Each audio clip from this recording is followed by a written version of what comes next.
Deathwatch.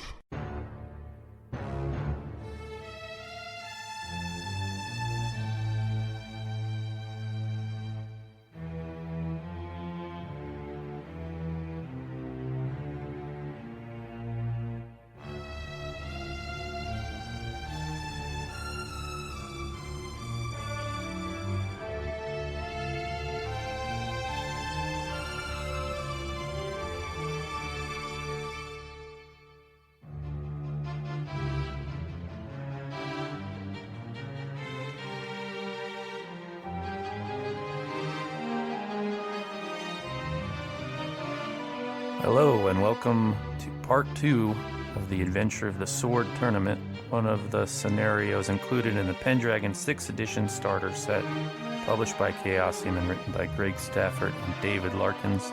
My name is Travis and I will be the Game Master today. In last week's episode, our player knights took part in a grand melee that was cut short by a momentous event. The sword and the stone had been drawn by a young squire. We left off just as violence was about to occur between our heroic knights and King Lot and his personal guard. Before we return to that, let's get an introduction from our player knight. I'm Brandon, playing Sir Clarion, a knight with a strong jaw and a haughty expression. I'm Chris, I'm playing Sir Evrain? I can't remember. I think we said Everine. Yeah. A flirtatious and rather reckless mercenary knight. And I'm John, playing Codwallen, and I think that everybody should have gotten a chance to pull the sword, because I would probably be king by now. Your character's name sounds like something like kids would say in the modern era, some sort of slang. That's Cod Swallow. Oh, It maybe that's what I'm probably is. Man, I was straight up cad swallowing. Rolling up on the club. All right, so I guess, do I have you on the map of Londinium? Mm-hmm. So you see that cross-shaped building that says marked G by it. That's St. Paul's Cathedral, and that's where the sword in the anvil atop the stone is. And so you guys are all gathered out there. You had just about intervened in King Lot and his personal guard, charging at this young squire who pulled the sword. So we'll pick up right there. Correction. Huh. The young king. Yes. Yes. He's not a squire anymore. If you're so inclined. Let's get it Take it straight, that way. or you'll be leaving through the cripple gate. Oh, damn. Damn. You just cadwalling me. That's a good, a swift and thorough trouncing is Right. a cad swallow. You got a cadwalling. All right, so you guys are all atop your horses. You had charged from the field. Oh, I wanted to remind you guys, too, that if you critical or fumble, be sure to check it. I was going through the roll logs, and there were a few that we missed. I'm always bad at giving out the reminders, so try to remember if you can. What constitutes will a remember critical that. fumble? A critical or a fumble. Yeah. Oh, okay. Critical says critical, fumble says fumble. The critical is usually your rating in the skill, so you have to roll exactly that, and then a fumble is usually a 20. Yeah, I think I got one. Was it on my charge? Yeah. Yeah. I had a Yeah. few. I like Yeah, five things checked. I found them and marked them all for you guys. I was looking at the chat log. Yeah. Let me make a couple of clarifications too. I did some of the rules incorrectly. So next time we're in like a full scale battle, after I do the battle intensity roll, if I fail, each of you makes the battle roll and can choose a possible encounter. Then the Conroy commander selects from amongst those choices. It's supposed to be like you guys all see the opportunity for tactical maneuvers, Okay. and then the commander makes the final say on it. Also, a prone opponent versus a mounted opponent are effectively out of range of each other, That makes unless sense. one or both has a long weapon, and I ran that wrong. But the mounted knight could trample a prone opponent with their horse. Would that have been considered ill-mannered, though, in a friendly game? I mean, maybe when chivalry sets in, but it's going to be created. It's pretty much a might makes right time period. So amongst an enemy, no, you'd definitely do it. If this was like a tournament, obviously, I think it would be frowned upon. Yeah, that's what I was. Right, yeah. And also, passions can only be invoked once per day, Yeah. not once per passion per day. I think we did Oh, 2 last okay. time. I see. So you have to make it just once per day or once per battle. So I So for think some mine reason was- you had 2 separate battles in a day. You could do it twice. Oh, so mine was adoration, right? Yeah. No. But it's okay. We'll just go with how Do we did you- it last time. Do you check them to note that you've used them, or is it that they can level up? Do they level up in this? Yeah, they do level up. Okay. Or you can spend time, as I said, Cadwallon could spend his whole winter phase increasing his hate against the Saxon. Okay, so anyhow, you guys were mounted, and King Lot and his personal guard are on foot. And so they're marching towards this young king, as Sir Clarion corrected me on. And you guys had decided to stop that from happening. So let's begin with you, Sir Clarion. Let's do a declaration phase. So these guard, which you guys are going to face up against, are going to attack you if you get in the way. That's their plan. In the case of the one who might attack Cadwallon, because you have that spear still, he's going to defend himself until he can get within range to attack you. So that's their declaration. That's probably how I'll do it, is I'll just give you the enemy declaration, and then that way you guys can decide what you want to do. So anyhow, Sir Clarion. Yeah, so I was following the King Leo de Grant's, Yeah, and he had taken up for this new king. right. So I guess I want to. So they were like, you guys were on the side at that point, and when we left off, you had the intention of stopping them Yeah, from getting up to King Leo de Grant's and Sir Ector and the young squire. that's what I want to do. I Okay. want to spur my horse forward towards the king You to want to get in between him and them. So you just want to maybe defend yourself against Yeah, this personal guard as it comes up to you? yeah. Okay. I like the tactic. Very, I'm not touching you. Yeah, it's self-defense. Okay, so go ahead and roll you're armed with a sword at the moment. You roll Yeah. your sword skill.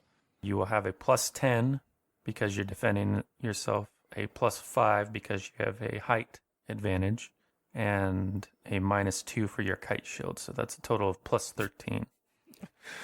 I found my failing. And my guy will have a Ooh. -5 for the height disadvantage he has, and he fails. But as you're just taking a defensive stance there, you don't do any damage either. You're in what's called a full iron gate guard. Basically, you wedged yourself in the middle, waiting for Sir Evrain and Cadwallon. It appeared that they were going to move similarly Yeah. to come and just make a wall here. So you've got your sword, held out right front to ward off any attacks. You just sweep his blade away as he lunges up at you. Sir Evrain. Yeah, I'll spur my mount after Clarion, and I'll put my my shield towards the guys going defensively. Okay, roll your sword skill. Same bonus as Sir Clarion, +13. Plus 13? Yes. Do I have to put the plus, or can I just 13? You can do it? 13. You only have to put the minus. Barely. All right, my guy failed. You're the winner. Oh, I'll also have drawn my sword. Right.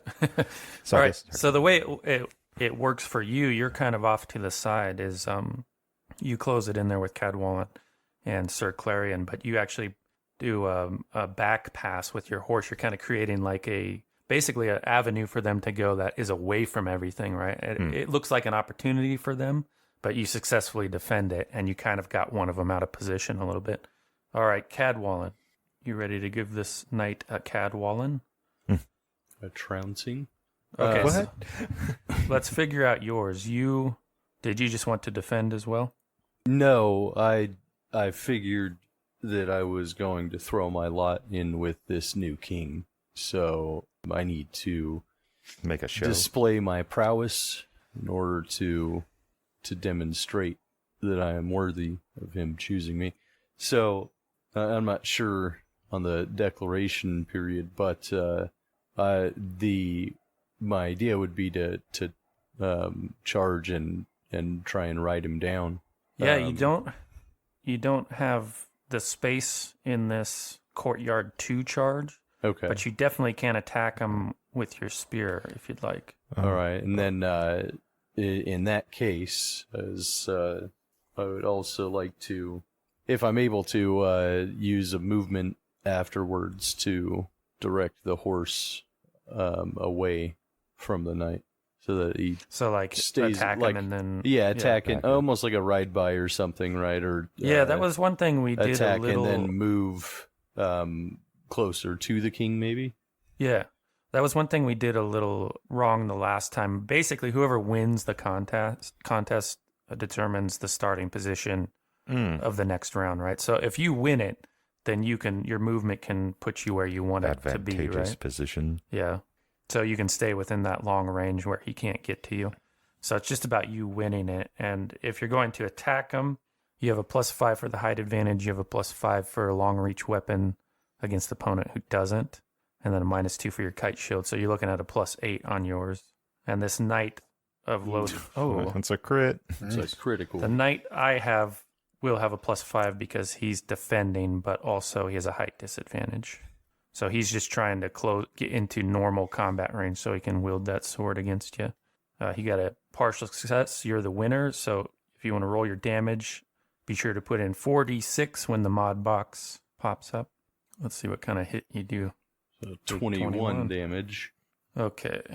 So that's enough to perhaps knock him down. Let's check that. That's the next. There's an order to checking things. I'll go through it again after the winner is determined and damage is rolled. You check for knockdown, so that's what we're doing. He succeeded. He stays upright. The next step is to... Now, all you guys came into this courtyard still wielding your rebaited weapons and whatnot, so you still have that blunted spear tip. So that does half damage, which rounding up, this game uses normal rounding. So half of that is, 10.5? 10.5. So it would go up to 11. So that's 11 damage you did. He got the partial success. So now we do armor protection deducted from the rebated damage. And in the case of him being able to parry and use his shield, he does 19 points just like you guys. So all that damage, he just soaks, banging away your spear or catching it on the shield. But you won the contest. You kept him at bay. He couldn't close any more with you. You kept him, at bay with that spear. Okay. So, all right. So in the chaos of the fighting, one of the Lothian guards does manage to slip past. This would be NPC knights that were forming the line with you guys. Only to be cut down by this young squire who was holding that sword from the stone. And just in one clean stroke, it's not like it was a particularly expert stroke. You can tell the knight that's training him does know his sword, though. But yeah, he just shing, and that guy topples down. And the rest of you guys keep all these Lothian guard and King Lot himself, at the at sword point or spear point. And then King Leodegrance says, "The boy drew the sword. He is by rights the king," and his voice is steely and dangerous. King Lot, ever the cantankerous fella, says, "No beardless boy shall be my king." And many in the crowd echo that sentiment. When the shouting ceases, Leodegrance says, "I say he is my king," and kneels before the young squire, his sword proffered. The squire, caught in a shaft of the noonday sun as he stands near the stone, says, "As I am king, I accept your offer." His voice is small, not the voice of a king, at least not yet. As other lords and knights begin to kneel and offer their fealty, King Lot throws his rebate sword to the ground with a muttered, "I will return with a sword that won't fail me." King Lot is the first of the dissenters, but not the only one. You can see some other people streaming away, and these guards, expertly sheathe their swords, risking exposure to attacks from you guys, but since they're no longer attacking, they figure it's all over for them.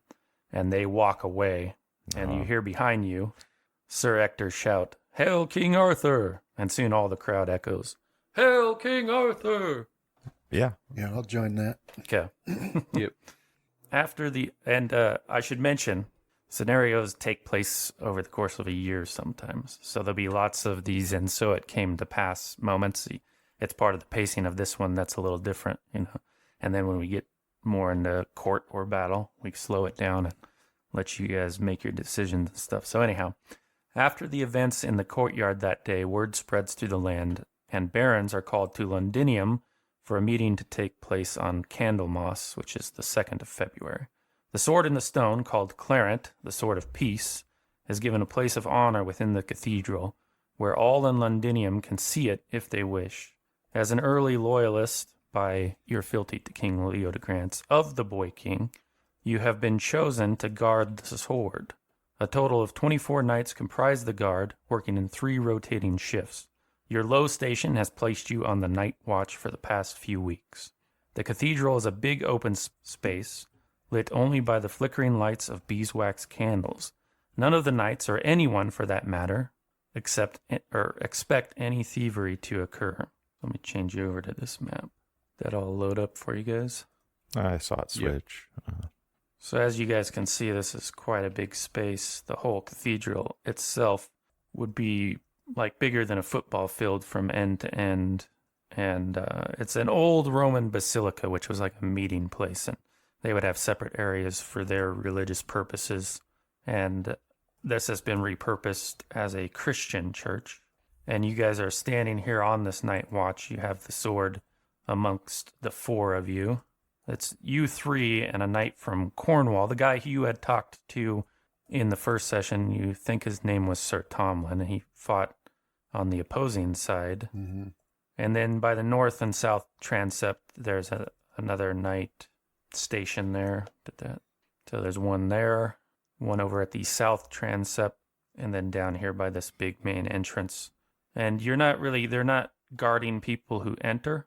They're just questioning them or seeing who they are, because the point of having the sword here is so people can come and view the Boy King's sword.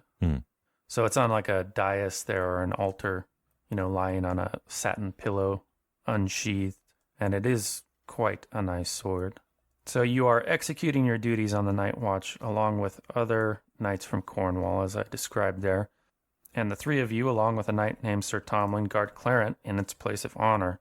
It is a boring duty, and you have recognized that when older knights clamor on about the honor of guard duty, there's sort of a tongue-in-cheek with honor, and you guys end up getting it most of the time because you are young, and they go off to sleep. So yeah, so let's see how you fare during this. Let's see how you comport yourselves. Make an energetic/lazy roll for me.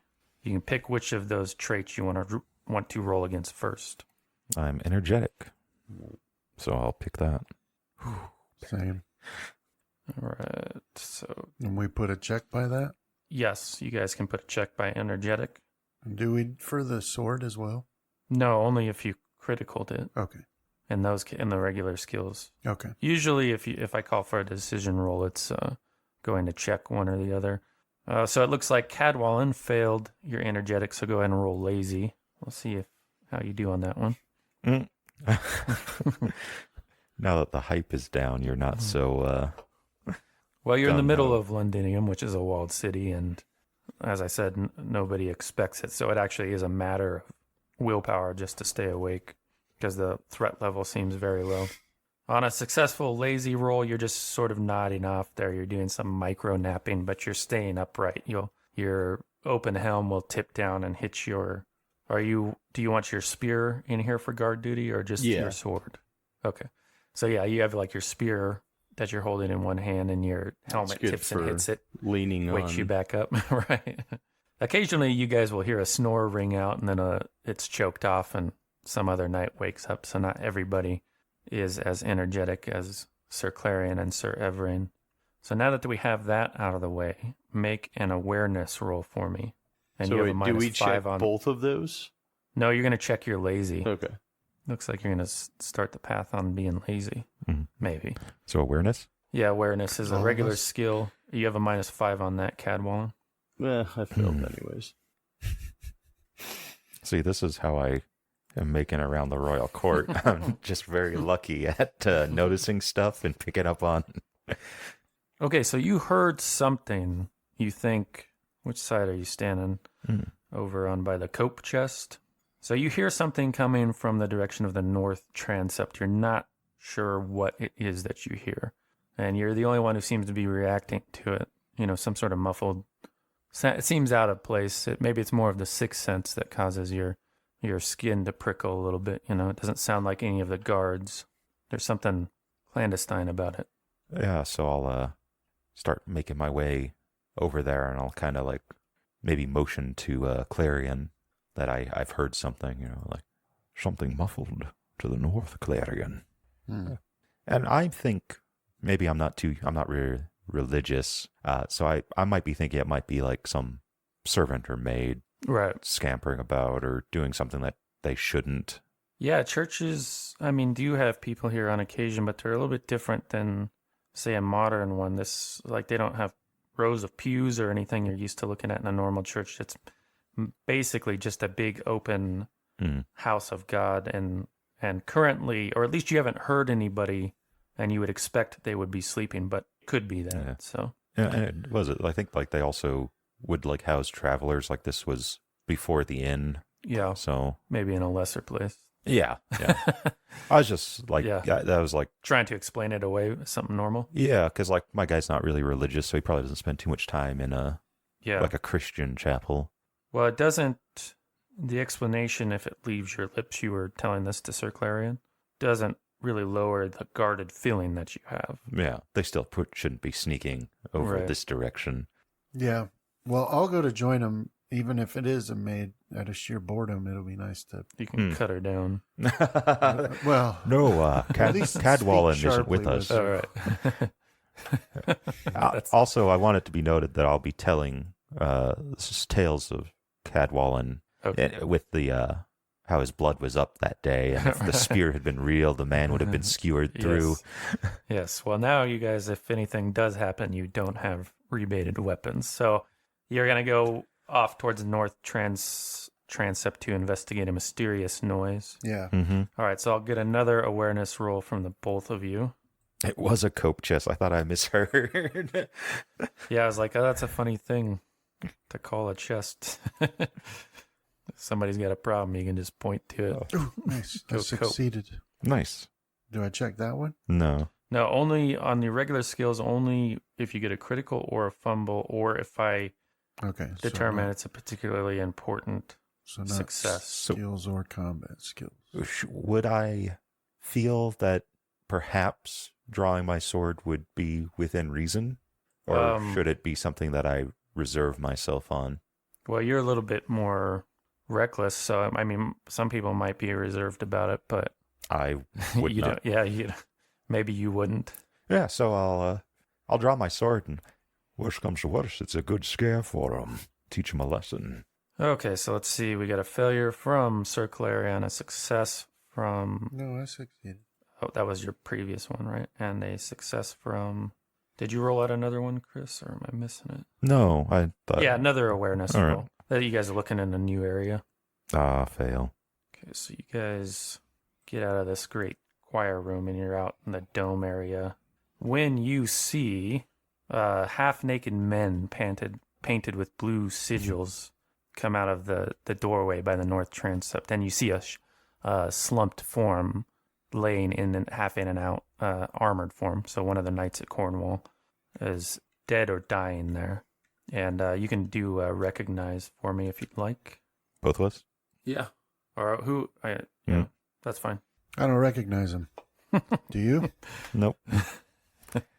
So rush forward, and you said he is dead or is dying? The guard is dying. The other knight of Cornwall is dying. And these men have like simple targes, so round shield, and battle axes in their hands that They're are like under creeping, right? Yeah. Oh, okay. So how many? There are 4 that you see now, and they're a little bit distant from you. So, Yeah, I'll give out a cry. okay. To arms! Or I guess, I don't know how to say that in French. Alarm. Yeah. Alarm! When they realize they're spotted, their intent is to come after you, right? The jig is up, so they're going to come after you with their axes. It's a picked warrior, Cadwallon, as in the Pictish tribes that inhabit Britain. I mean, it was a bit blurry, so. Not a Saxon. They're from. Oh, that's what modern I'll Germany. yell. I'll yell. Not a Saxon. We're attacked by Saxons! To get Cadwallon going. All right, so yeah, you can tell these guys have intent to attack. Now, on your side, Cadwallon, you were half dozing. You started to rouse a little bit when you saw Sir Clarion and Sir Everine walk away without explanation. And as you turn around to, straighten your spear, and look at Sir Tomlin, who's standing next to you, since you were less aware. Out from behind these pillars, from within the shadows, spring your own set of picked warriors to deal with. So they're just right on you as soon as you kind of come fully awake. So anyhow, Sir Clarion, what do you want to do? So I'm here with Sir Evrain. Yes. Okay, and what am I? Do I have my sword or my spear? Or what do I have? What did you want to have for guard duty? It's assumed that you usually always have your sword. Like you could say, have your sword and your dagger at your belt, and you could have another weapon in your hands if you wanted. No, I would. Yeah, I'll just have my sword. Yeah, my dagger. So okay, so I've got my sword and your shield and my shield, and then let me see. To the south on the map in the dome. Oh yeah, that's right. He can ping. And they are coming from. Yeah, they were over there. You can look at the map orientation is kind of wrong, but where it says north transept. That's actually to the north. You guys can use north for north as it appears on the map, though, from this point. They were sneaking along that wall. They realized you spotted them and you shouted alarm. So now they, got those battle axes up and their shields in front of them, and they look like they're going to run after you. Yeah. So, maybe we could retreat to these steps here and give us an advantage. Like up into that choir area? Yeah, like this. Yeah, right up in there. So move up there so we've maybe got an advantage when they attack. Is this open? Can they pass through there? Yeah. Maybe there instead? Because, I don't know. It's one of those, they're going to be able to kind of get around. Yeah, I mean, this hinges on them coming after us. Yeah. So. All right. Yeah, I'll follow you. Yeah, let's just get a more defensible position up there. Yeah, the only places that are closed are the dark, where it looks like they shaded it with black. Those are the actual walls. If you see, these are gates, like a balcony, and you can hop down here, and these are choir seats. And then the lowest point is where it says choir. So you guys would, the stairs are actually down going into the choir thing. Oh, okay. Right? Sorry, I had to think about how that was set up. Yeah. So yeah, Sir Evrain's not got a bad idea. There's a choke point there. Yeah, I'd say there, or try to cut them off there. Rush forward. Yeah, your first one I think is good there. Okay, so you guys are going to move there. So Cadwallon, 2 of these picked warriors are upon you, and 2 are on your fellow knight, Sir Tomlin. They're actually, because you have that spear, let's put them back a pace, because that encounter will start at long range. What action would you like to declare? So, being an expert spear fighter, and as soon as they come within that range, I will attack the one to my left, and then I will... You can't attack both. It just comes at a -5 on each roll. If you only attack one, you don't get the -5, but the one you ignored makes an unopposed attack roll against you. They still might miss, but... All right. I guess I'll attack both, but the same idea is try to keep them out of range, so I'll be prepared to move back. Okay, so you have a +5 for the long reach weapon against these. You're just using regular battle axes, and a -5 for fighting 2 opponents. So you just roll your regular skill. I need 2 rolls from you. All right, the winner was one of my picked warriors, and then you fumbled and your other one failed. So nothing happened there except you drop your weapon at the end of combat. But one of my picks is the winner, so he's dealing damage, but you got a partial success. Okay, if you select your token, I filled in those bubbles. One's your current hit points. The blue one is your knockdown characteristic, and the red one is your major wound characteristic. So if you get damage above the knockdown one, or that meets or exceeds it, then you can make a knockdown test for me. Okay, so you stay upright. Now we can reduce the damage. What is your total armor protection, including a +3 for parry? Oh, wait, you don't have a sword. Sorry. Ignore the +3. Almost forgot. Yeah. I don't know where the armor's at. So if you look at your characteristics box, there's the secondary statistics are down there. They're sort of a brownish color, I guess, or something like that. It says armor points. 7 is what you get if you can't use your shield for some reason. 7 + 6 means you can use your shield. In this case, because you got what's called a partial success, you get to apply your shield like you defended against some of this. So it looks like 13. But one of the features of an axe is it reduces your shield effectiveness. In this case, you only get to apply 2 of your 6 points because he reduced it by 4. So it's actually like chopping into your shield there. So let's see. That's 9. So you take 9 points of damage. So write in a wound for 9 damage. That is an axe wound to your right leg.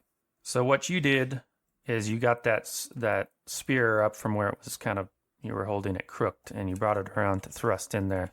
But he spun out of the way and brought that axe down on you, battering your shield, and one of those blows got through and, actually cleaved through the mail that's on your thigh there, and you hear a sickening thunk as it sticks in there a little bit.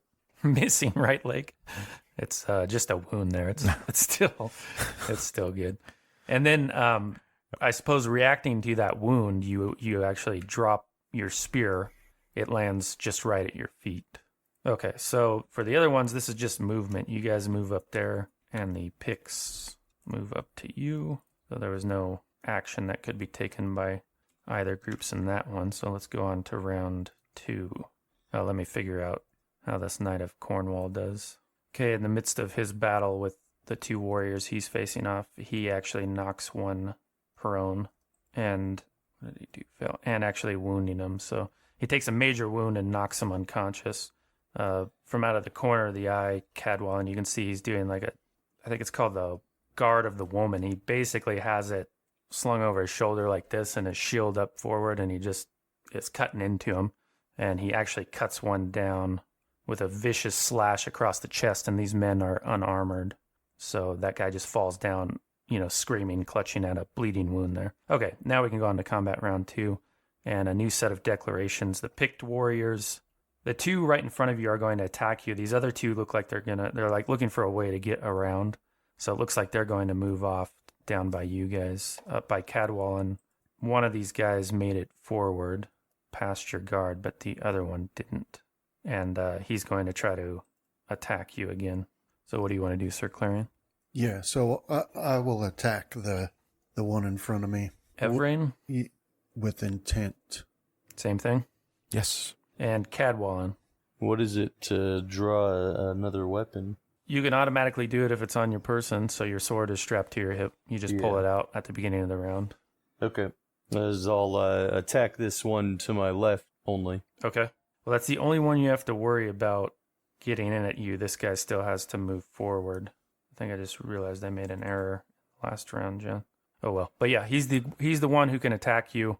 The other one will have to get up close to hit you. So you can't ignore him if you want. He'll just be able to get within your range next time. Yeah, I'll ignore him. Okay.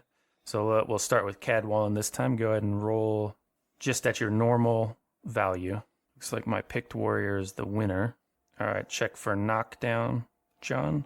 Okay, this time he knocks you prone, and he also destroys your shield with a series of blows. He just chops it to pieces, that kite shield you were holding, and you stumble backwards. We're going to ignore the damage on this one because that guy shouldn't have been able to hit you last time because you were holding that spear. So we'll just keep the wound you had because it's about the same. Was it 13, and you're going to take 7. So change that 9 to a 6. Because this wound actually got through. Sorry about that mistake there. Okay, Sir Evrain, you have no special modifiers on your roll. All right. So yeah, I'll lash out with this sword. Come on. All right, you're the winner. All right. Arming sword. Nice. Man. It's working. That's how you know hit locations working appropriately. All right, so you pass forward at this guy like you guys were beating a retreat. And then you actually did an advance when you turned around to face him, and it kind of caught him off guard. And if he was holding a sword, you'd be caressing like along his weapon, and he's holding his axe there, and then you just cut down across his right leg. He stumbles backwards, and let's see. I think you did a major wound to him. Does he fall into lava? Mm-hmm.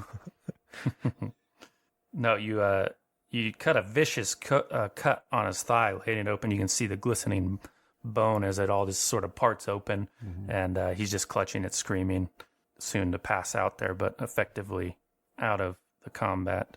Sir Clarion, that's the wrong one. Go ahead and make your sword roll. No special bonuses. Okay. Nice. Roll your damage for me. We have God on our side. Oh, I hope you hit the arm. That would explain it. The fumble too, right there. Right leg. If the left hand is the devil's hand, then the right leg, so too is the devil's leg. All right, Sir Clarion. So you're standing in a tail guard. So you can kind of think of the sort of the anime sort of sword down by your floor stance. It's kind of good for they can't really read what you're going to do with it, right? But you bring it up in a lightning fast parry and then just the riposte right afterwards and stick it right at the point in his leg. And let's see, 15 damage. Yeah, so it's a similar sort of thing. I mean, you feel the clunk of the bone run up through the blade and into the handle. So that satisfying feeling of actually hitting home there. And he falls much like his companion. They're both rolling on the ground. Victims of the BRP hit location system. Yeah. The wrong leg today, but, That's usually the left arm, right. But... Yeah. Okay. So let's move on to the next combat round. Well, I wanted to tell the others, surrender, you knaves. Do we have a skill roll we can... I think there is one, there? Right? Let's see. Yeah, you do see... Yeah, maybe not.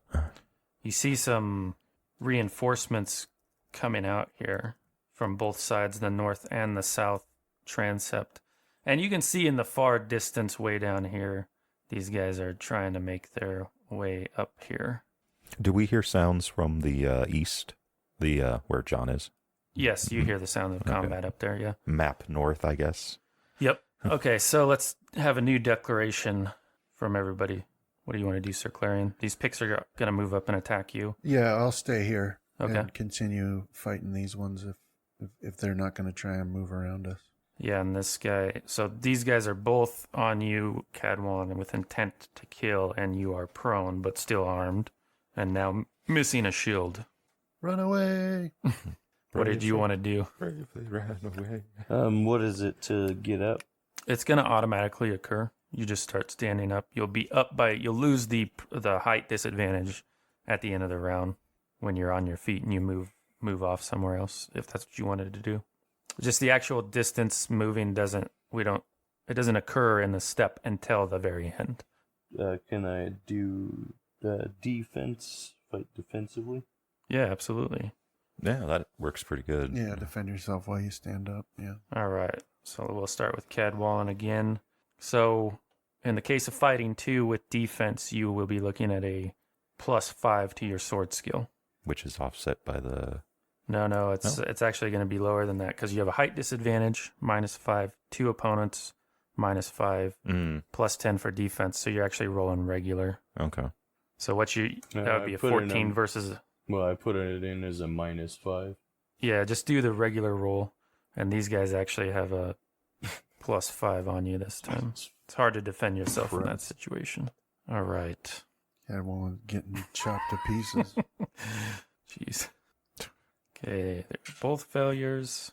Check for knockdown twice. I'm already knocked down. How can I get knocked you're down any going further? into the floor. It's gonna. They just like Hulk. They're just pounding you into the ground. Now it just keeps you from standing up at the end of the round. Oh, nice. How's that work, though? You can check your sword skill in that case for me, since you got that critical and standing up. In this case, you just learned how to evade better with it because that's all you have. Normally, you have sword and shield. So we'll say that's the thing you're learning. And because you got a critical, I'll give you a little something extra. You can change your position on the map if you'd like. Yeah. And it will erase that other failure. So let's see what kind of damage came through. We have an 8 and a 6. So a wound for 8 and a wound for 6. Getting screwed up, huh? Well, we're protecting the sword. It's important. Honorable thing to die for. And all those blows rain down on your left leg and your left arm. He forgot. There you are. My old friend. Let's see. So what is your total hit points at now? You took... I got 7 left. Okay. So you see your secondary characteristic unconscious 7. If you fall to that number, then you actually go unconscious from your injuries. So in this case, the battering, the blood loss, your vision just tunnels and you collapse to the ground. Okay, so with Cadwallon down there in the third round, we move on to Sir Everin and Sir Clarion, who declared that they were going to hold their position there for the picked warriors to come up so we can move on to the movement. And they oblige you with such a move. I commend their bravery. Mm. And then these guys move up about here just to the edge of the choir room, along with the one that came from the south transept. Those are more picks. Yep. And Bloody hell. one of these moves to flank Sir Tomlin, who's been in a stalemate for the last couple of rounds with his picked warrior. He's not yet down, while the other one breaks for the sword. Oh. Okay. Combat round 4. Why don't you guys make an honor roll for me? That the passion? Yeah. And it is technically weeks past the Grand Melee, so whenever you guys want to invoke passions, you may. I rolled a 1. Okay, well, that's a success. Success. Got what you needed. All right, so you know that no other objective besides the protection of the sword will be acceptable to those who placed you in guard duty. So it enters your head that you might be falling into a ruse, fighting down here instead of up by the sword. Yeah, I was going to say, like last round, that I fear for, what was his name? Cadwallon? Yeah, but I was going to use Sir Tomlin? I was going to use his title. Right. Or the title he doesn't have yet, but he fell silent. Right. So, yeah, you still do hear some clashing of weapons and the grunts of men fighting from up there, but less so than you did before. But we're in the new round, so you can make a new declaration as to what you want to do. These guys are engaged with you now since the end of last round, so they just want to fight you. You can see a group of more picks running up the center of the choir. Yeah. You'll have to climb over into that area before the Jesus Chapel to get at that sword. Yeah, so I'll shout to Sir Everin, we must defend the sword. And make a move that way? Yeah, let's get back to the sword, yeah. Okay. And you, Sir Everin? Same? yeah, I'll give a departing slash and then take on after Clarion. Okay. All right. So let's solve this Knight of Cornwall battle real quick. He's actually going to do what's called evade, which is if you want to get out of melee with somebody, you have to evade first. Basically disengage, from old D&D. I like to think Everin's chomping at the bit, though, trying to keep in formation. But he fails to do so. Cut down as he tried to run. Not able to batter through his shield totally. But I think his armor soaks that hit, and he just can't get away from him. They're keeping him stuck in that place. He was going to go for the warrior who's going through the sword. So let's go over to Sir Everin. You can roll out your sword attack. You can sort of fight a retreat as you're doing it. You just only move, I think, half your movement speed in yards. Okay. So sword skill, you have no modifiers to it of any particular note. Oh, he beat you. You got a partial success, though, because you still got a success. That damage is nothing. Yeah. Let's see if he busts open that shield of yours. Nope.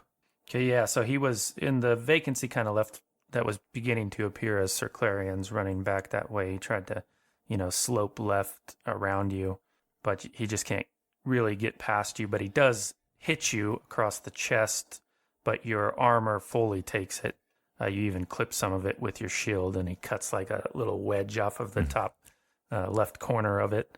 It's not any kind of wound to speak of, so you don't have to record it because he rolled pretty low there.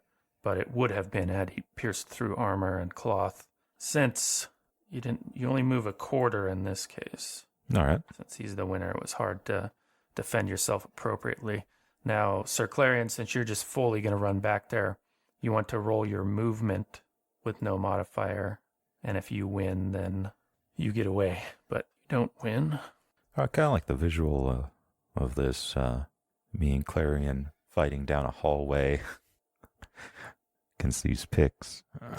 Okay, so you adopted what is called a two-horn guard, is where you're just basically keeping your sword out as far as you can. It's to keep them at the maximum length as you were trying to retreat backwards. But he pushes past it and swipes with that axe of his, but you catch it on your shield that crushes into your stomach there, but doesn't do any damage to speak of again. Or did you fail completely? No, you got a success. Yep. So you ward off all the damage in that one. And then like Sir Evrain, you guys fought back about the same distance there. Okay, so this guy grabs the sword with a shout. Haha. He's yelling in their language something, but it does seem to actually distract them all for a moment because they look over to... Okay, he's probably bragging about doing it. He's like, I did it. All right, so let's move on. Are they speaking a foreign tongue? Yeah, they're speaking like whatever the Pictish languages would be. It's not one that you know. So, all right, next combat round. What's your declaration, Clarion? These guys are going to continue their attack. These ones moved up a little bit more. And the knights far off to the west have finally reached the dome area. So you guys are close to getting reinforcements. Yeah, I gotta intercept the dude who took the sword. Yeah, the hollering that he did, it caught your attention too. So when you look over your left shoulder there, you see him running with that sword clutched in his hands just down the middle of the choir area there. Yeah, I got an angle to intercept him.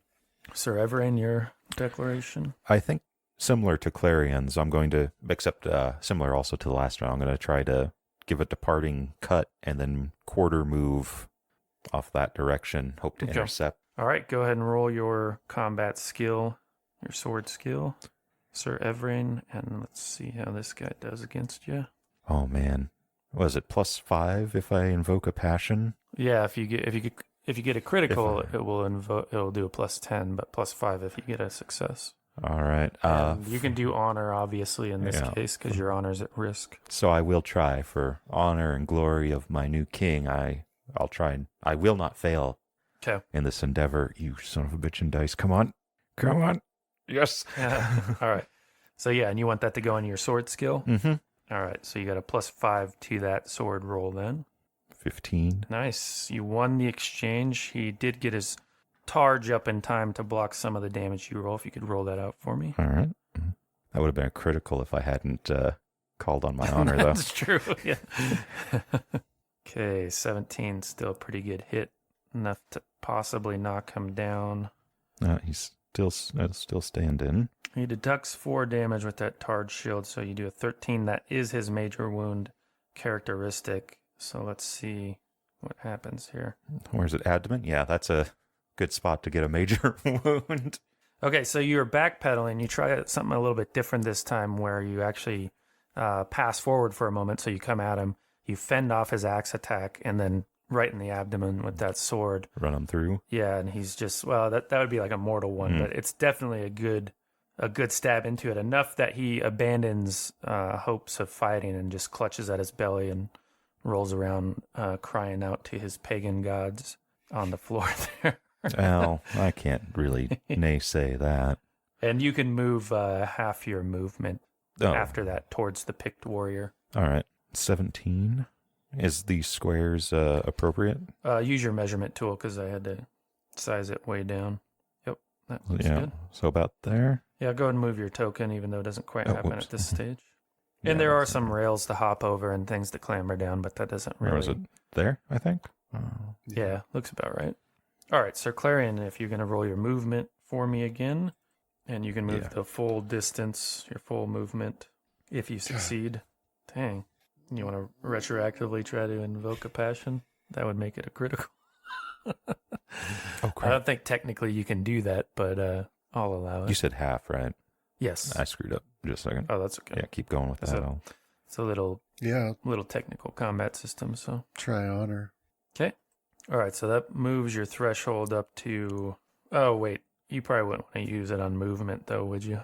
Well, I mean, You just got to move. I want to intercept that guy. So. Okay, so you're like, you don't normally run this fast, but on your honor, you will today. Well, like from my perspective, even if I can just slow him down enough for reinforcements, it'd be worth it to die in service, Yeah, so that makes it a critical. I'll say, what's your full movement? 18. With a critical, would that be almost 30 yards? Double it? Yeah, I'll go for it. You can double it. You can make it up to him so you're engaged with him in the next round. Okay. It'll be more like you're cutting a beeline, so you don't go up and around. You look where he's going. It's sort of a reckless move because it puts you a railing. Right. It puts you in between two groups, one with the sword and the three coming up behind him of picked warriors, and we'll kind of move you guys down like this a little bit by the time, because you deviate your angle to catch up with his move. And that's it for that round. So let's finish up all that movement. So these two guys end their movement there, engaging with you, Sir Clarion. So that you can only have 3 people engaged on you at once if you're on foot. 2 if they're mounted. That's just the way they do the spacing. Yeah. So that's the maximum that can be on you at one time. And if you're fighting all of them, like you want to hit all of them, it's a -10 to each roll. So this guy's movement was to keep going, but he's not actually going to be threatening you. You're lucky, Clarion. I can't join in. See how Sir Tomlin's doing. You won that one. Do they have rules for hand and a halving? Or, two-handing? Two-handing a weapon? Yeah, some weapons have two-hand damage, but I don't think they have the two-handed sword damage. I think, realistically, you guys probably would have had spears. Like sword, they found in like 1 out of every 10 warriors' graves from this time. That's like too much iron and steel for only the richest people to have. But then again, that's just old bummer archaeology getting in the way of a good story. Yeah. So intellectuals. Yeah, they do have the two, like those swords. They just didn't include the rules for them in the starter set, so I'd have to make them up. And all those, like the two horned guard, those are actually like the two-handed, just single, like claymore fighting, basically. Okay, so yeah, he did some damage to that Pict, but the Pict is still struggling on. He's locked in combat up there. Fends off the other one.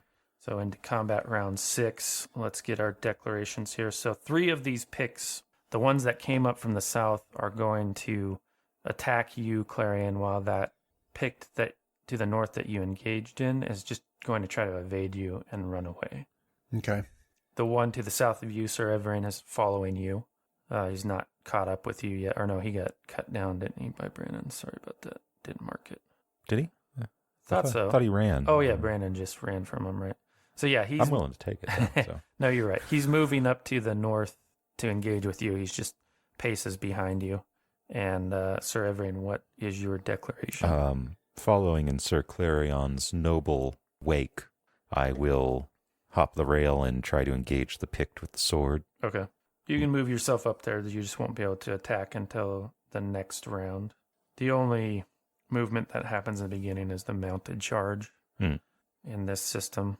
Okay. And Sir Clarion, you have 3 that are attacking you, 1 that's trying to evade from your grips. So this looks kind of weird. You're actually on this Pict, but he's not attacking you. Yeah. These 3 down here are, so you can defend against 2 of them, and you'll have to ignore the third, basically, if you want to interfere with the Pict who has the sword, or you can turn to defend yourself against all 3 of them. Yeah, that's what I'll do. I'll hope that I've gotten in his way a bit and slowed him down, and I'll defend against these 3. And I see Everine is also coming, so maybe I'll keep them occupied so he can... Okay, so how did you want to take it against the 3 Picts? Do you want to take the -10 penalty on each roll and potentially, in a amazing stroke of luck, down all 3 of them in one combat turn? Or do you want to ignore some portion of them or go just on the defensive? Just defensive. Okay, so with that -10 on each roll and your +10 for defense, you just roll on your normal threshold. With my sword? Yeah. Oh, that was the axe. Okay. Nice. Nice. A lot of 7s. You need to go play craps. Nah. All right, so first one was a fumble, and you got a failure. So he drops his weapon, just slips out of his hands. They don't have your training. I'll mark him unarmed there. Okay, the next attacker got a 7 versus your 7. So in the case of a tie, you both deal damage and you both use shield and parry. But in the case of a tie with the sword versus the battle axe, you actually cut the battle axe to pieces before it can deal you damage or cut it in half, So go ahead and roll damage. Nice. Sword damage. Are we sure we all don't have Clarion? Oh, that's a good hit. Nice. Let's take... I think this one will just kill him. So hit location. in the belly. Always a fun place to hit. Okay, so you're in a half iron gate guard. You got your shield cinched up tight, and your sword arm in front of it. And you're trying to make as little for them to get as possible. And you feint like a series of beats that aren't meant to do anything, but to create a certain set of reactions from them. And to your luck, one of those picks just, like his axe goes out of his hand. And when you bring an effective slash around at the middle picked warrior, you just cut right through the wooden part of his axe, and it clatters into two pieces. And then you thrust into his belly for a big, after his shield, 17 points, which is enough to majorly wound him and take him out of the battle. And he's just kneeling on the ground there, holding this slit open in his belly, crying out to you. Blue coils. Right. Yeah, And okay, so let's see how the other one did. Your final sword roll was also a 7, and the final battle axe roll was also a 7. So this is kind of a repeat of the last one, if you want to roll damage out on that. Clarion the Blessed. Not enough to majorly wound him, but it is enough to check for knockdown. He stays upright. Do a big 12 to him. Again, keeping that half iron gate guard. After you watch that guy topple, you just go for a big over the shield overhand cleave, and he tries to defend himself with axe and shield, and you cut through his axe and along his right leg there. A vicious gash, but he's still standing and able to fight you. All right. So that's it. Sir Everine finishes his movement. Check the Knight of Cornwall. Oh, what a horrible sword roll. Man. All right. This picked warrior is going to try to evade the one with the sword. At this stage, he's doing it unopposed since Clarion turned around to fight those other three. And Sir Everine had not yet got up to engage with him. That doesn't occur till the end of the round, so let's see how he does. Ooh, he fails. So this just means that your movement continues on and you catch him in the engagement in the next round. So if he had succeeded, would my movement path have changed? Or yeah, like because it would have happened at the end of the round, so I go... But since you weren't engaged, we'll have to figure out which of the two of you is faster. And if you win that next round, then we'll just put you guys together. But in this case, since he failed... and your plan was already to engage him, he just didn't get far enough away. So you're right on him. You guys would just have moved, say, a little bit like here. We'll do that. He just slipped, trying to lift his, trying to climb up those choir seats, barked his shin on the wood there, and let's bring us up to round 7. That guy needs to move. Right. Thank you. And these knights. All right. So this picked warrior that dropped his weapon is going to flee. Like the coward he is. And the other one is going to attack you, Sir Clarion. The one that just finished his move turn up there is ignoring you for now and looks like is angling for Sir Everine, and the picked that's carrying Clarent. The Sir Tomlin and the two picks he's fighting continue to fight, and the Knights of Cornwall file into the choir room here. The ones that were way down. I to the west. swear, if he kills steals. It's over. So let's go with Sir Everine. What's your declaration? You're engaged with this picked warrior that's fleeing now. I declare that I will attempt to cut him down in the back if need be. I believe honor isn't befit these. Yeah, these creatures don't have honor. All right, Sir Clarion, what about you? It looks like there's really only one that's threatening you right now. One is running. One dropped, one ran away, and then the one that I wounded is still up, right? Yeah. However... But he's also disarmed as well. This one that up above me that ran up here, yeah, I need to intercept him so that he doesn't attack. Okay. Sir Everine yeah, you can engage with him. Did you want to ignore the picked behind you? Yeah.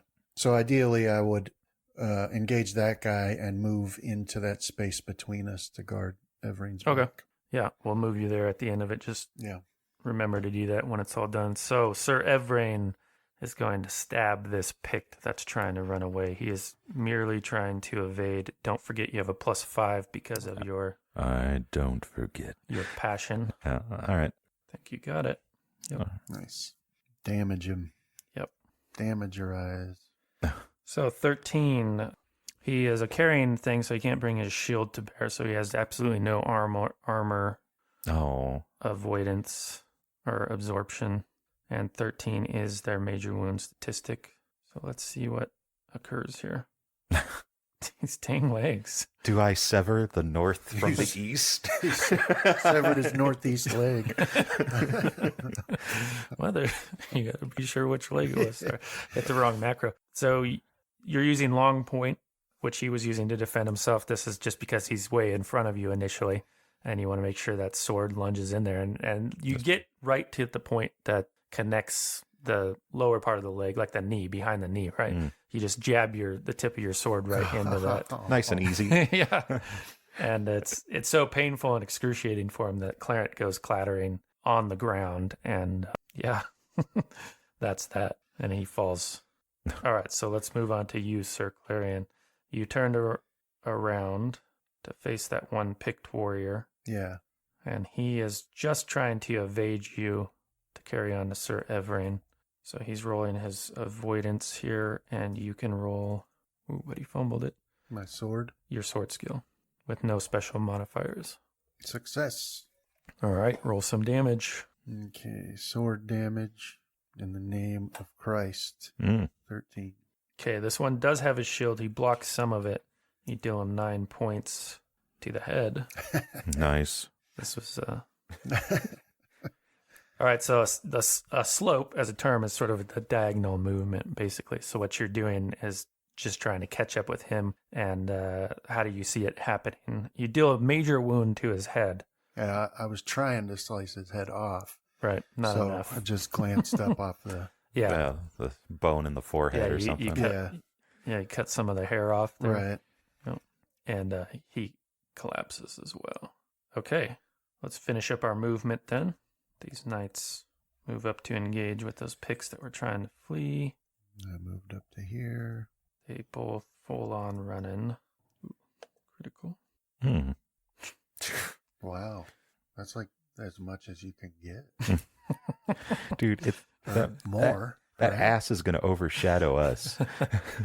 So this unnamed knight from Cornwall runs the one that fumbled his weapon to the ground and tried to get away, just runs him through completely. That's a mortal wound, they call it. It exceeds their total hit point value. And he is clearly dead or soon to be. Dude, disqualify. He had 3 6s in that roll. So. This one made it past. These ones try to break off from this fella up here. And they are successful. Let's move on to round 8. Everybody's running. All the picked warriors you can see are now running. Their attempts to steal Clarent have failed them. What would you like to do, Sir Everine? I guess I'll retrieve the sword. Would that be a bad thing? No. Okay. I just wanted to make sure I wasn't like committing some sort of treasonous or blasphemous act or something.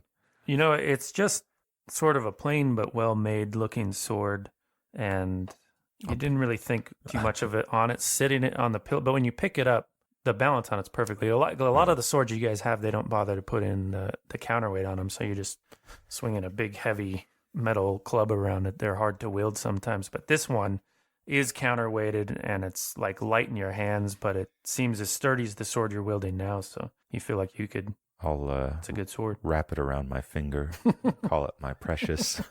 No, I'll mean to return it to the display area. All right, Sir Clarion. Yeah, so they're running away. There's none nearby. Yes, and you have wounded, still bleeding and dying picked warriors lying around here. Right. So then I'll go to Cadwallon and see if he's dead or if I can offer some aid. He is only just mostly dead. So you look over his cuts. He has a, according to his description, he's missing a right leg, his left leg too, and a left arm. So he is the Black Knight. Don't forget that my right leg is down by my left leg. It's just a flesh wound. But I'll bite you. In reality, he does have I some... apologize. You set up almost a perfect Monty Python joke, man. But He does have some nasty looking axe wounds to all of those limbs, all but his right arm, his sword arm. Yeah. But none of them look mortal. Oh, okay. Like infection could take him, but Yeah. as right now, he's not in danger of dying. Is he unconscious? He'll come to on Sunday when natural healing occurs. Okay. As it should. As God wills it. No, Yeah. but you can apply first aid, or you could call for a chirurgeon. Yeah. Say let's Doesn't sound like a real word. Chirurgeon. let's get Sir Cadwallon to the chirurgery. Agreed. But first, and I'll return the sword to the display. That All right, was so there- very well fought, It was. Sir Evrain. Very well fought. The same to you, Sir Clarion. Yeah, the Knights of Cornwall just start putting the wounded picks to death, right? You know, I mean, they ask them, but they'll say something in their language, and they're just okay, and then they use their dagger to do the knife work part of the battle. Don't let them speak. They'll cast a spell. There's probably some of that, yeah. And then these healers come in, and they have a really good rating. They have a 20. So Cadwallon, I'll have you roll the first aid that's done to you. Just use your first aid skill, and it looks like when the modifier pops up at a plus 12 when you roll. You're only getting some horse dung in the wound. Let's pee on him. Isn't that what they did? Or cow They urine? just press it up against the stump and then pray. Let's hope and- it sticks and then together. All right, so what did you get? You do it once per wound. 9. Oh. Nice. All successes. So you regain hit points equal to your healing rate per wound. So that would be a total of 9 hit points back to your wounds, and then you reduce 3 from the damage on each wound. So I'll do it for you here real quick for that. No. So your missing right leg only becomes a wound worth 3 hit points. Your missing left leg only becomes a wound worth 5. Guess that's something that I should have asked when we What? started fighting, was the wounds from the... You can erase those because it's been like weeks later. So even without healing, you would have healed naturally. Oh. And so what did I say? You got 9 back. That Yeah. brings you up to a 16, and you're conscious again. And this is in the space of the hour while you guys are going over everything. You're checking for hiding picked warriors and Yeah. making sure nothing else of value was stolen before some more authoritative figures can come down and sort through the mess. But yeah, you're conscious now, Cadwallon. I'm at a crossroads because I'm honest, yet I'm also proud, because I could say that some of this was my fault for being lured away by their ruse and thus abandoning my spot. No. Well, that's not how it results itself to be. They don't really have the particulars of it. What happened are there is one or a couple minor wounded knights, 2 dead knights, and a bunch of dead picks. And you guys kept the sword. So you're actually given great commendation. When word goes up to the Boy King, you hear that he awards you apartments in Londinium, like lavish apartments himself. He doesn't directly come face to face with you. But you are congratulated by King Leo de Grance in these apartments. So these luxuries include like servants' meals and things like that, right? Good, because I can't cook for myself. Yeah. Does that go in our holdings? No, it's just for your stay while you're in Londinium. Eventually, King Leo de Grance will go on to do his own thing, and he's in a different part of Britain at the time. That's who you owe fealty to, technically. Yeah. He owes fealty to the Boy King now, so that's kind of the chain of it, right? But he does commend you all greatly for doing it, and you each gain a point of honor to your honor passion. Oh, nice. And also, Cadwallon, Yes, as I've updated my description. this might be an opportunity. I mean, the man's distracted by this attack. He has other thoughts in his head. It might be an opportunity to push for a knighting. You Yeah, I was successfully gonna. defended. Say is I do want to try and leverage to see if I can get knighted out of this. Okay. Well, you already got your proud trait checked, so we don't have to check it again. It is more on the prideful thing to do. But yeah, I'll say you can put yourself forward as King Leo de Grance is like, yeah, this is, you guys, enjoy yourselves. We'll be leaving in a few weeks to return to matters in Cameliard, and enjoy it while you can. And he's about to turn and go on to other things. He's got a troubled look, like wondering why the pics were here, who sent them, that sort of thing. And that's when Cadwallon steps forward to be like, "My lord, I should by rights be a knight now. What would you say, Cadwallon?" Oh, I don't know. That's a tough one. Say something to the effect of like, knights are made out of heroic and valorous deeds. Would you not say that the protection of the fabled sword is one of those deeds? I'll do the motion. Yeah, well, I mean, if it's a thing that you would do, then I'll throw in my 2 cents as well. Okay. My lord, he fought with great bravery, took grievous wounds in service to the... King Leo de Grance looks bemused at first, maybe at your forward approach to it, Cadwallon, but he's like, "Yeah, may as well." So he asks you, as you're standing there, he says, "Well, young Cadwallon, have you come before me shriven of your sins and ready to take upon a new life?" Yes, my lord. He says, "Then take this, the last blow you shall ever suffer without recourse." And he strikes you hard across the face. Is it open? Yeah, it's open hand, so it deals like 4 points of damage. That kills him. Well, You think he might have held back a little bit, considering your limbs are still regrowing. He says, "Kneel before me, Cadwallon." As I will do so as graciously as possible, with axe cuts in both of my legs. "Do you acknowledge me as your true and rightful liege? Yes, my king.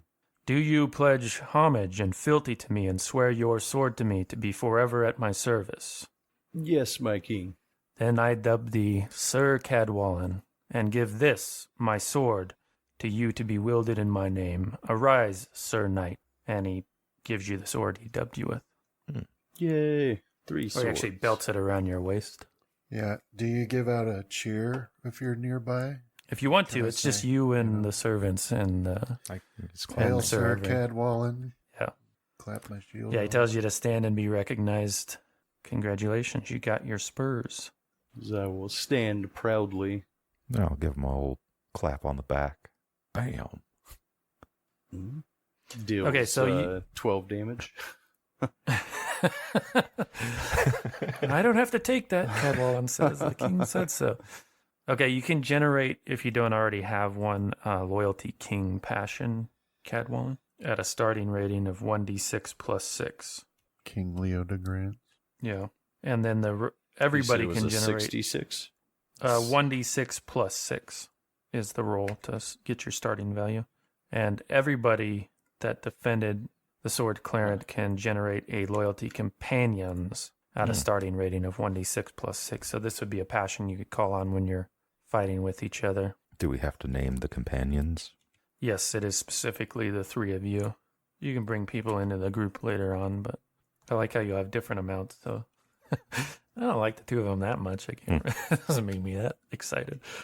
Okay, while you guys are filling those in, I'm just going to move us in the "and so it came to pass" method up to where we need to be by next week's session so we can finish this up in one more.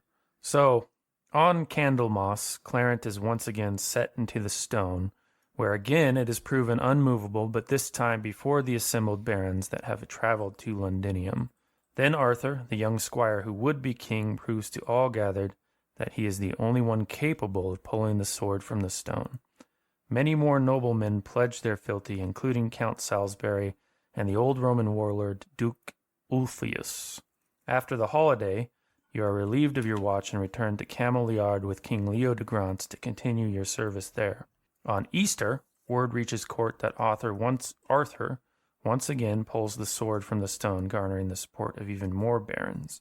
You guys can make an intrigue roll when you hear this. Imagine you traveled back up north to King Leo de Grance's holdings, and you're just in court there after your duties are done for the day, listening to the ladies and stuff talk about news from the Obviously, south. you know way more about Courtney Critical. intrigues. Yeah, I'll Everine, what is it? I'll be Success. stroking my mustache when I hear this news. I'm like looking at the wall. It's got a lot of bricks in that wall. Go away, Eaton. So you learn that the group of Picts responsible for this, when those in the know identified the bodies, they're from the mountains of Caledonia, which is far to the north, and they're said to be under control of King Lot himself. Mm. And furthermore, you hear that King Lot has summoned a council of northern knights in his far-off fastness in Lothian beyond the wall. That's Hadrian's Wall, which is like an old Roman wall that goes all across the middle part of Britain, separating the north from the settled part. So that's what you hear at court. You get the other one. The other people don't hear anything. So after you hear... Does this mean that like maybe war could potentially be coming? Don't forget to check that, by the way. Yeah, I that's did. what you would take from Alright. it. I'll keep my companions in the know if they're around, so they're not taken aback. Yeah, it's an exciting prospect to young knights, not one you might look on with dread, but this is where you get landed or station increase, But Great opportunity to advance. so anyhow, after your time at Cameliard, you travel back to Londinium with King Leodegrance, where Arthur pulls the stone a fourth and final time, the sword from the stone. In the time you have been away, the common folk of Londinium have become charged with a desire that young Arthur be made king immediately. They almost seem on the edge of unrest, so the coronation is set for Pentecost, which is one of the great holy days of the year. Because of King Leodegrance's high station, you are given a front row seat to the proceeding. Great Are pomp my and means gone? Yeah, by this time they're gone. Great pomp and ceremony reigned despite an air of rush proceedings. The bishop of Londinium carries out the rites. The assembly is quiet as he speaks. So the bishop's like, "Will you solemnly promise and swear to govern the people of Logris and of its tributaries and its other territories according to the respective laws and customs?" And the young boy king says, "I do so swear." "Will you use your power for the cause of law and justice, in mercy, to be executed in all of your judgments?" King Arthur says, "I will." The bishop then anoints King Arthur with sacred oil said to be from the time of Constantine the Great, and makes the sign of the cross on his forehead, hands, and feet. Arthur then has a robe placed across his shoulders, and the crown of Logris on his head. "God crown you with a crown of glory and righteousness, that having a right faith and manifold fruit of good works, you may obtain the crown of an everlasting kingdom, by the gift of him whose kingdom endures forever." And to that the assemblage all says together, "Amen." Those of Christian faith may make a religion roll as they witness this coronation. Yay. I'm just enough religious. Cadwallon, there's something incorrect about the way the coronation went about, at least as far as the religious aspect to him. There is another sort of shade to the clouds in the distance. Sir Everine sees part of it in that King Lot has hired these Picts to steal Clarent, and he's holding council in the north. It's a rumor of war, but there's another part about the legitimacy of Arthur's rule. You know that the Archbishop Dubricus should have overseen the coronation, not just a bishop in Londinium. This was done for expedience and to make the people happy, and could be seen as an aspect that makes his rule illegitimate. So you know that that's something wrong about what's happened here. In any case, all the gathered nobles then come forward to swear fealty.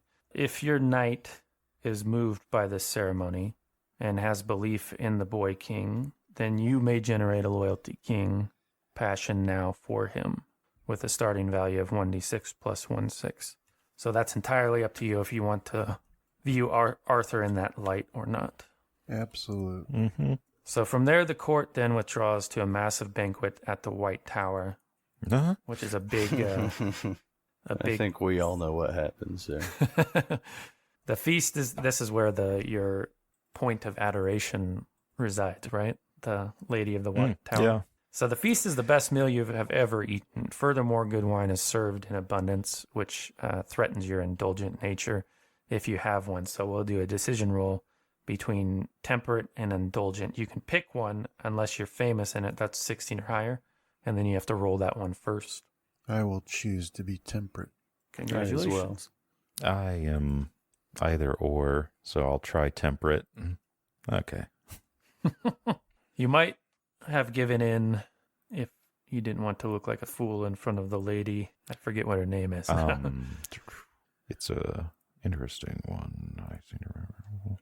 Morcades? Yeah. But you can check your temperates trait if it's not already checked.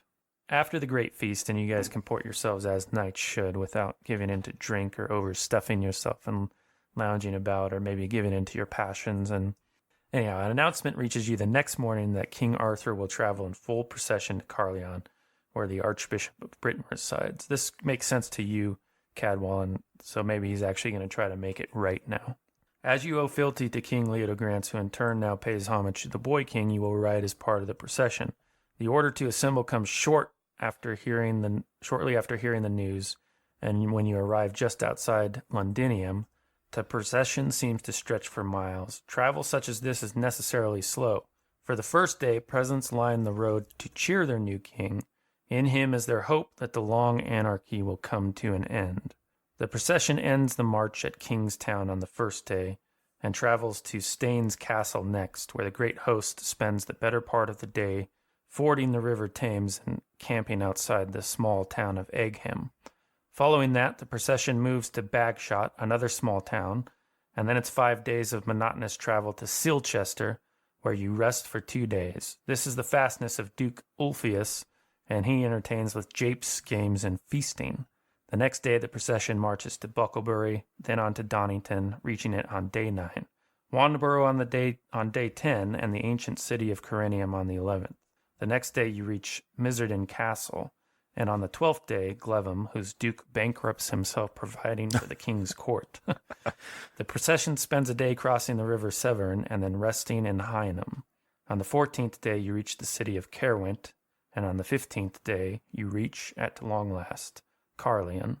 There you are assigned various duties befitting a knight. The Boy King rests for a time, conferring with the Archbishop and another strange figure. If you guys can give me a intrigue roll. This has a modifier to it, though. I'll add it on. Too there. late. Oh, you're going to add it? Okay. No, go ahead. You can do it. Oh.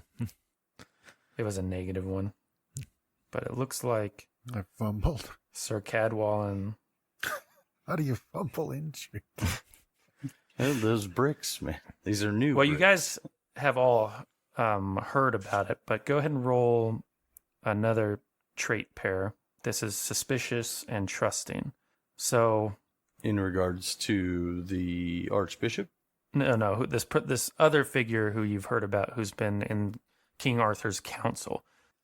You roll suspicious with a +5 and trusting with a -5, except in the case of Sir Cadwallon, who you roll just your base suspicion. Okay. Or, yeah, there we go. Trusting or suspicious? Yeah.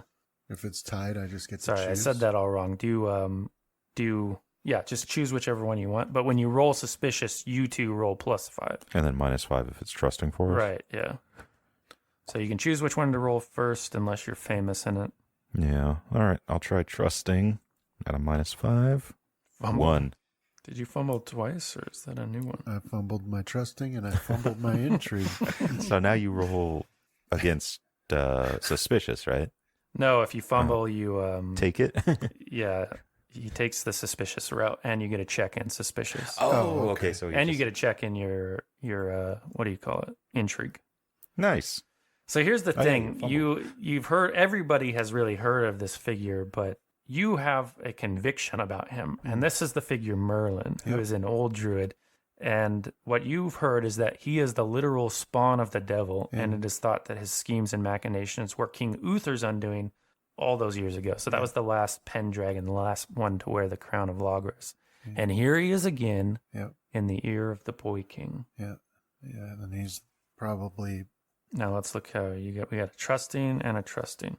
This makes kind of sense for me, perhaps, because I'm pagan, so... So Merlin is the last of the old druids, and though his ways are inscrutable to you, you have heard he has Britain's best interests at heart. So you guys can keep that in the background. That's a difference of opinions, we'll call it. And let me carry on here. We're almost through it. Thanks for being patient. Mm-hmm. No, it's fun. I like all the Okay. kind of background stuff that's going on here. All right. So this council with the Archbishop and Merlin, along with the King's Court, form a supreme collegium to select the new High King, an office that has been vacant since the death of King Ulfus. So this is different than just the crown of Logris. This is the High King, right? So 15 years ago was when the last person wore it. The Supreme Collegium is universally in favor of Arthur for this position, and he is unanimously elected Imperator and Caesar of Britannia and chief warlord over the British tribe. This last title is kind of technically undeserved as he's fought no battles, but he's got it anyways. The ceremonies mirror those given in Londinium, which you guys saw, and this time you're doing like guard duty and whatnot. And he receives the titles along with a new coat of arms. 3 yellow crowns on a field of blue, signifying that he is king of Logris, Cambria, and Cumbria. And yet, all understand that many kings are absent still, and those of suspicious temperament might wonder if the boy king's reign is to be a short one. But all of those matters are far above your station, and you are pleased to enjoy a great multi-day celebration. Again, it is amidst the feasting and drinking that news reaches the city of several northern lords approaching, and everybody is jubilant about this fact, except perhaps Sir Everine, who knows what this actually means. And what they take it to mean is that at long last the rest of Britain's warlords have come to swear fealty and the long peace can begin. As knights, you still must attend to your duties, and so you find yourselves atop the great wall surrounding Carleon, and are amongst the first to see a great northern army come pouring out of the woods. You see many mounted knights, and pennants signifying various northern men, from Gore and Lothian, and also men from Breton and Cornwall. This last is a surprise, as you found Sir Tomlin to be an agreeable fellow, but perhaps his liege lord did not see the boy king in a similar light. Before the assembled knights are infantry composed of Picts, Irish kerns, and fierce Saxon warriors. Detachments from the army move to block the roads into Carleon. The jubilance of the city turns to fear, and orders soon come to close the gates and prepare for defense. We'll close the session on the image of our young player knights, staring out over the great host as the voices of the distant Saxon men are raised in a battle hymn above the faint drumming of shields. Thanks for playing. Thank you. I'll be holding Cadwallon back from leaping His from Saxon the hate. wall and charging into the Saxons. No, boy. Just let them come to us. Thanks, Travis. Yeah, well, we have this battle. I knew I would need the whole session to do it, so...